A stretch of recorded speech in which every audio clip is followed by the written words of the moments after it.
सुन रहे हैं आप दोनों? आपकी बहुत प्यारी खाला हमसे 2 दिन में ही तंग आ गई। अरे नहीं नहीं, मेरा वो मतलब नहीं था। आपकी मामा भी हमारे दरमियान गलत फहमी डालने की कोशिश कर रही है, मगर ऐसा हो ही नहीं सकता क्योंकि आप मेरे प्यारे भांजे भांजिया हैं। एलिफ के साथ क्या चल रहा है तुम्हारा? एलिफ के साथ? क्या आप ज़ैनब की बहन की बात कर रहे हैं? हाँ, उसी की बात कर रहा हूँ। आराम से खाइए। थैंक यू सो मच सवेरा। अपने ही घर में खुद को गैर महसूस करना बहुत तकलीफ दे बात है। कसम से मुझे तो दोबारा अपना बिस्तर वापस मिलने की बहुत खुशी है। और मुझे खुशी है कि अपने बिस्तर पर तंग होकर नहीं सोना पड़ेगा। अच्छा, वाकई? सुन रहे हैं आप दोनों? आपकी बहुत प्यारी खाला हमसे 2 दिन में ही तंग आ गई। अरे नहीं नहीं, मेरा वो मतलब नहीं था। आपकी मामा भी हमारे दरमियान गलत फहमी डालने की कोशिश कर रही है, मगर ऐसा हो ही नहीं सकता क्योंकि आप मेरे प्यारे भांजे भांजिया हैं। हाय, क्या मेहमान थे और क्या मेहमानदारी। अरे आबा, कसम से वो नाइला तो मुझे समझ ही नहीं आई। उसे तो ये ख्याल भी नहीं था कि ये घर उसका अपना घर नहीं है। ऐसी मेहमान नवाजी तो किसी दुश्मन को भी ना करनी पड़े। लेकिन भाई मुस्तफा बहुत अच्छा लड़का है। लगता है घर के अंदर भी बिल्कुल ऐसे ही पुरसुकून रहता है। बहुत नरम दिल है वो बच्चा। उसके साथ वक्त गुजारो तो पता ही नहीं चलता। ना चाहते हुए भी मोहब्बत हो जाए उस बच्चे से। जी नानी जान, बिल्कुल ऐसा ही है। मुस्तफा भाई बहुत ही अलग शख्सियत है। उस घर में रहते हुए भी बाकी लोगों की तरह नहीं है। हैरत होती है मुझे तो। ज्यादा अकल नहीं है ना, इसीलिए। ये क्या बात हुई सिमल? जिमल, बहुत बुरी बात है। क्या गलत कहा क्या? जिसके पास जरा सी भी अकल हो वो नाइला से शादी करेगा? यानी मरियम आंटी हमें कुछ कहती रहती है, लेकिन वो लड़की हम सबको अपनी जेब में डालती है। सवीरा आपा ठीक कहती हैं। वो लड़की तो जैसे दुश्मन हो मुकम्मल चुड़ैल है, बस झाड़ू की कमी है उसके पास। अरे झाड़ू ना भी हो तो भी कम नहीं। उसने तो बगैर झाड़ू के ही किचन की ऐसी तैसी कर। अगर झाड़ू होती तो दुनिया ही सर पर उठा लेती। वैसे सिमल बेटा, मैं तुम्हें मुबारकबाद देना चाहती हूँ। तुम दोनों की इस कामयाबी ने मुझे बहुत खुश किया। सच तो यह है कि मुझे लगा था कि तुम रोबोटिक्स क्लब को जारी नहीं रखोगी, लेकिन तुमने मुझे गलत साबित कर दिया। बहुत खुशी हुई। आपका बहुत शुक्रिया मॉम। अरे मेरी बच्ची, बहुत मुबारक हो। हमेशा कामयाब रहो तुम। आपका भी शुक्रिया मेरी जान, बहुत मुबारक हो। मैं तो मैथे की तरफ से भी बहुत खुश हूँ। दरअसल हमें भी ज्यादा उम्मीद नहीं थी। शुरू में काफी लड़ते थे, लेकिन बाद में अच्छे दोस्त बन गए। और जब उसके खानदान की कहानी सुनी तो थोड़ा दिल भी दुखा। लगता है कि उसके माँ बाप का मामला उसे बहुत मुतासिर करता है। क्यों? उसके माँ बाप क्या उसके साथ नहीं रहते? मेरा भी यही ख्याल है, लेकिन वो लोग मुकम्मल तौर पर अलग नहीं हुए। उसकी माँ तलाक नहीं लेना चाहती, बाप देना चाहता है, लेकिन 3 साल से अलग रह रहे हैं। ज़ैनब, क्या तुम्हें खबर थी इस बात की? नहीं मम्मी, मुझे भी अभी पता चला। आजकल के जमाने में इंसान को किसी पर भरोसा नहीं रहता। अब इसका हमारे टॉपिक से क्या ताल्लुक?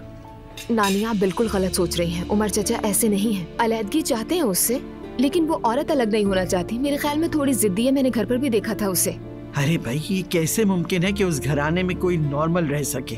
हर एक के पीछे कोई ना कोई कहानी, कोई ड्रामा या कोई सदमा है। अब ऐसा भी नहीं हो रहा उस घर में कुछ? अच्छा, बस करो। बात सुनो मेरी। अगर तुम्हारे शौहर के दिमाग में समझदारी होती तो तुम यहाँ ना बैठी होती। वो खानदान तो जैसे एक दलदल है। मॉम, मुझे लगता है नानी आज फिर बाईं तरफ से उठी हैं। हाँ, जब बात नहीं माननी होती तो गलत मैं ही होती हूँ। अरे मम्मी, हम तो अच्छी भली गपशप कर रहे थे कि सुबह सुबह बात कहाँ से कहाँ आ गई। बात को ना बढ़ाया करे, फॉर गॉड सेक। खामोश हो गई हूँ मैं ज़ैनब साहिबा, खामोश हो गई हूँ। आप भी सुकून करें।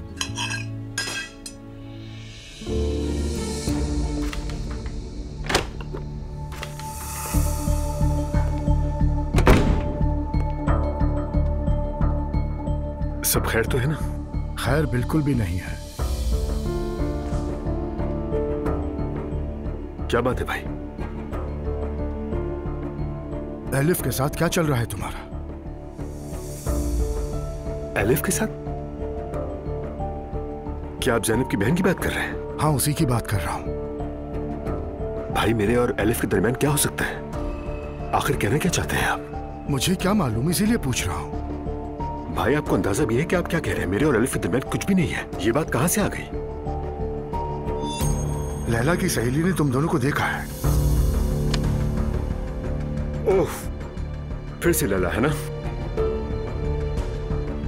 मैंने आपको कितनी बार कहा है वो औरत ज़हनी तौर पर ठीक नहीं है। आप मेरी बात क्यों नहीं समझते? देखा है तो देखा है। हो भी सकता है भाई, देखा होगा तो क्या हो गया? अभी तो कह रहे थे कि क्या ताल्लुक, अब कह रहे हो कि देखा होगा। असल बात खुल के बताओ, मेरा दिमाग घूम रहा है। उमर ने पता नहीं क्या देख के शादी की थी। मुझे तो चचा की कोई गलती नहीं लगती। मुझे चची की पर्सनैलिटी में मसला लगता है। उनकी हर बात पर यकीन नहीं करना चाहिए। वैसे अम्मी चची कभी तलाक नहीं लेंगी। लगता तो मुझे भी बिल्कुल यही है। खैर तुम छोड़ो उनकी तलाक की बातें। दुआ और अजलान का क्या बनेगा? वो सिद्धि लड़की अभी तक अपने घर में ही है। दुआ ने भी जिद पकड़ ली अब तो। नहीं बेटा, ऐसा नहीं चलेगा। चलो जल्दी तैयार हो जाओ। अगर हमने उन लोगों पे छोड़ दिया तो बहुत इंतजार करना पड़ेगा। अम्मी क्या हम फिर ज़ैनब खातून के घर जाएंगे? जाएंगे नूर बेटा, क्या बुराई है इसमें? जो कुछ हो रहा है उसको सुकून से बैठकर देख तो नहीं सकते ना। मैं तो उनको एलिफ वाली बात भी बताऊंगी। तुम चलो मेरे साथ फौरन। अम्मी आप पहले भी तो इस ख्याल से वहाँ गई थी कि बाबा का एलिफ से ताल्लुक है। अब जाके वहाँ क्या कहेंगी कि आपको गलत फहमी हुई थी, शौहर नहीं देवर था। अरे यार, मुझे लगता है उन्हें ये बात पता होनी चाहिए। क्या उमर की बीवी जानती थी एलिफ को? अब देख लो, उसका नाम तक पता चल गया। कोई तो बात होगी ना, तो मैं तो उन्हें बताऊंगी। इसमें कोई बुराई तो नहीं है। ठीक है अम्मी, फिर जो दिल में आए करें आप, लेकिन फिर शिकायत मत कीजिएगा। तुम जो तोहफे लाई थी वो भी लेकर आ जाओ जल्दी। जाते वो दे देंगे उन्हें।